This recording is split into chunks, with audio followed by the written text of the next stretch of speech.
வெப்பம், குளிர், மழை படத்தின் தலைப்பு தான். கவிதைத்தனமாக படத்துக்கு தலைப்பு வைத்திருக்கிறார்கள். அழகான தலைப்பு தான். வெப்பம், கொஞ்சம் குளிர், கொஞ்சம் மழை, மூன்றின் கலவைதான் திரைக்கதை. கிராமப்புறங்களில் மாடுகளுக்கு சினை ஊசி போடும் வேலை பார்ப்பவர் நாயகன் திரவ். கதாநாயகி இஸ்மத் பானு என்கின்ற பாண்டியம்மா. அசல் கிராமத்து பெண். அவர் பேசும் வசனம், அவருடைய உடல் மொழி எல்லாமே அசல் கிராமத்து பெண்ணாகவே அவரை அடையாளப்படுத்துகின்றது. பாண்டியம்மாள் இருவரிடையே காதல் மலர்கிறது. இருவரும் திருமணம் செய்து கொள்கிறார்கள். திருமணம் நடந்து வாழ்க்கை சந்தோஷமாக ஓடிக்கொண்டிருக்கும் சூழலில் 5 வருடங்கள் கழிந்து ஓடிவிடுகின்றன. ஆனாலும் இருவருக்கும் குழந்தை இல்லை. குழந்தை இல்லை என்றாலே அதை பிரச்சனையாக்கி பேசுவதற்கு திண்ணைகளில் திண்ணை தூங்கி மனிதர்களும் ஊரில் சில ஓட்டவாய் மனிதர்களும் இருக்கத்தானே செய்வார்கள். அவர்கள் பேச ஆரம்பித்து விடுகிறார்கள். அவள் மலடியா இல்லை இவன் மலடியா என்று பேச ஆரம்பித்த உடனே இவர்கள் 2 பேருமே காபரா ஆகி விடுகிறார்கள். கதாநாயகன் மன உளைச்சலுக்குள் ஆளாகின்றான்.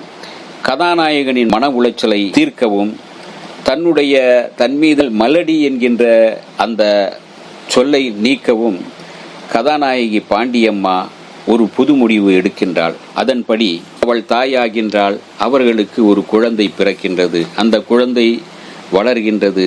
சில வருடங்களில் அந்த குழந்தையால் மீண்டும் அவர்களுக்குள் பிரச்சனை வெடிக்கின்றது. அந்த பிரச்சனை என்ன, இந்த பிரச்சனைக்கான காரணம் என்ன என்பதே திரைக்கதையின் முடிச்சி. திரவ், இஸ்மத் பானு நாயகி மற்றும் ரமா, ஹபீபுல்லா, மாஸ்டர் கார்த்திகேயன், விஜயலட்சுமி, கருப்பு மற்றும் பலர் நடித்திருக்கின்றனர்.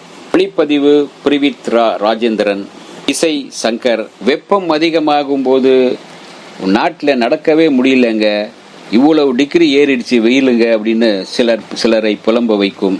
அதே போல குளிர் அதிகமாகிவிட்டால் குளிரில் நடுங்குகிறவர்களும் போர்வை தேடி அலைகிறவர்களும் நிறைய.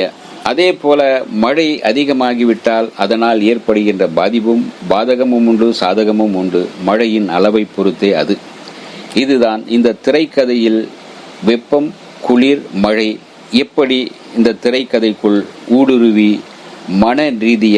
மனோநிலை ரீதியாக செயல்பட்டிருக்கின்றது. மிக அழகாக திரைக்கதையை சொல்லியிருக்கின்றார் இயக்குனர்.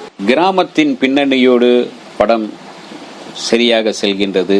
பார்க்கின்றவர்கள் மத்தியிலும் இந்த குழந்தை பற்றிய உணர்வும், குழந்தையால் ஏற்படுகின்ற நன்மை, தீயமை, ஊரார் பேச்சு எல்லாமே மிக அழகாக கதையாக சொல்லியிருக்கின்றார் இயக்குனர். பார்க்கலாம், ரசிக்கலாம். இந்த வீடியோ உங்களுக்கு பிடிச்சிருந்தா லைக் பண்ணுங்க, ஷேர் பண்ணுங்க, கமெண்ட் பண்ணுங்க, சப்ஸ்கிரைப் பண்ணுங்க, மறக்காம பெல் ஐகானை கிளிக் பண்ணுங்க.